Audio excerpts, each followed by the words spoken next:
Mr. New York, Mark Simone. On 710 WOR. Oh, Ann Coulter, of course, the best-selling author. This book, Resistance is Futile. You know what book you ought to read again? Demonic. This is about mobs taking over. Also, check out AnnCoulter.com, new website. All sorts of great stuff up there. You can get a column there, and make sure you're following Ann Coulter on Twitter. Lots of tweets every day. Ann Coulter, how you doing? Fantastic. How are you, Mark Simone? Very good. Have you had the nerve to go out to restaurants yet? Oh, yeah, absolutely, as soon as I could. And but let's go back to this book. I forgot about this book, Demonic. But, boy, you predict a lot of stuff about these. Explain the theory of the left-wing mob and how it works. Oh, thank you for asking. I keep meaning to do a column that's just a précis, not only of Demonic, about the mobs, how they're used by the Democratic Party, Republican Party, very unmob-like. But, you know, the news, it's just been like a fire hose.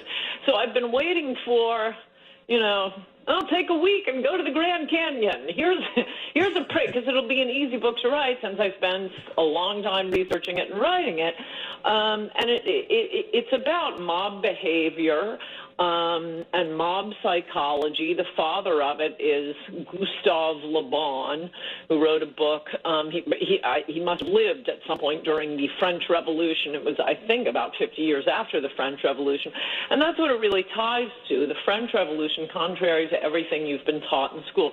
French Revolution and American Revolution were exact opposites. Ours was a revolution based on Christianity, based on thinkers and writers. In fact, they couldn't stop prattling their revolution and the Declaration of Independence, explaining to the world why we were breaking away from England. The French Revolution was as if the Manson family took over the country. It was just peasant mobs running around. They explained nothing. It was very much like what we're seeing now and what we've seen in periodic left-wing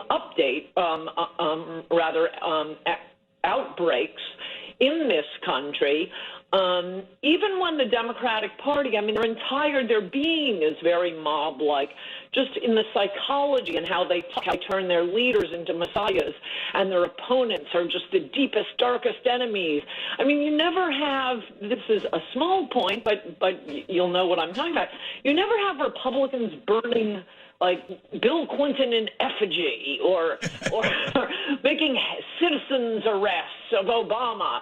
No, but with them, it can be Bush. I mean, it's obviously on overdrive with Trump. But Bush, Nixon, the rest of them, they have to be absolute 100% evil. And their leaders, the Obamas and the Clintons, the liberal women are always writing articles in the New York Times about how they fantasize about having sex with them. But then they use, as they did, and the French Revolution is the model. It went to Russia. It went to Cuba. It went to Cambodia. They will destroy all tradition, tear down everything that existed. They start with year one. In the French Revolution, they actually changed the names of the months. And they're always incredibly violent. That's what surprised me when I wrote the book. Obviously, I read a lot about the French Revolution. I was a history major at Cornell. I sent the French Revolution chapters to some of my friends from Cornell, and they emailed back saying, Anna, we were history majors at an Ivy League college. Why don't either of us know this? And so I put in the book, I looked up various Ivy League schools and their course offerings, and wow, they don't want to teach the French Revolution. They would see themselves in this too much, which is stunning because it's not only an incredibly important part of history, but I gather, reading about Ted Bundy and Charles Manson is pretty popular from seeing, the offerings on biography TV. It's a pretty fascinating part of history, the bloodthirstiness of it, the black masses at Notre Dame, which they tore apart. There was one member of the revolution, it reminds me of the mobs today, and I'm sorry, I'll pause for a breath in a moment, but boy, did you hit a vein with me. No, I know.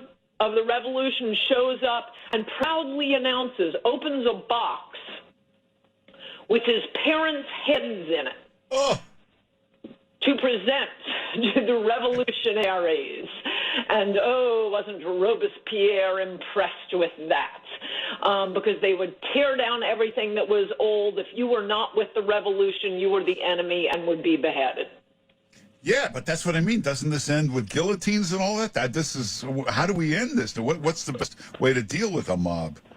Force. Always force. Always force, always respond with force. You cannot coddle a mob. You can't reason with a mob. The whole idea of it is, the psychology of mob behavior is also very interesting, that it's childlike. Reason doesn't work on them. It's slogans, and the more aggressive and shocking, the better, like defund the police. It's so hilarious that phrase is chosen precisely because it's outrageous and it gets the blood to the barricades. And then you turn on MSNBC and CNN and all the Democrats are saying, "Oh, defund the police doesn't mean defund the police." And then the New York Times runs an op-ed saying, "Yes, we literally mean defund the police." So yeah, they use the mobs to gain power, climb on top of them, of the wreckage, to, turn themselves into Pol Pot or Stalin or Fidel Castro, and bad things lie ahead. Nothing good has ever come out of mob behavior. Never.